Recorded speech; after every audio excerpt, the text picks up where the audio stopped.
നമ്മൾ തമിഴ്നാട്ടിലെ കരൂർ എന്ന് പറഞ്ഞ സ്ഥലത്താണ് ഇപ്പോൾ നിൽക്കുന്നത്.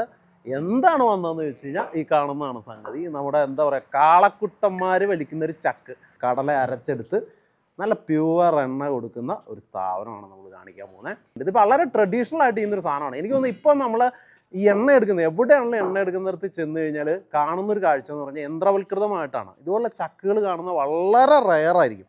അങ്ങനെയുള്ളപ്പോഴാണ് വളരെ ട്രഡീഷണൽ ആയിട്ട് തന്നെ ഈ പാരമ്പര്യം കാത്തു സൂക്ഷിച്ചുകൊണ്ട് തന്നെ ഇവരുടെ ഇങ്ങനെ ചക്കിലാട്ടി എണ്ണ എടുക്കുന്നത്. இந்த ஊர்ல வந்து கடந்த 10 வருஷமா 10 இயர்ஸா நாங்க வந்து இந்த மாடு வச்சு மரச்செக்குல எண்ணெய் தயாரிச்சிட்டு இருக்கிறோம். ஓ அப்படியா? இது மட்டும் தானா?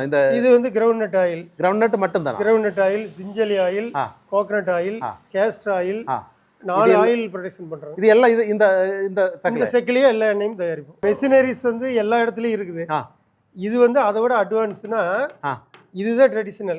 எண்ணெய் ஆயில் வந்து ஹீட் ஆகாம வரும். ஓ அப்படியா? மெஷின்ல ஆட்டுற ஆயில் வந்து ஹீட் ஆகும்போது அதில் இருக்கக்கூடிய நியூட்ரியன்ஸ் எல்லாம் வந்து லாஸ் ஆகும்.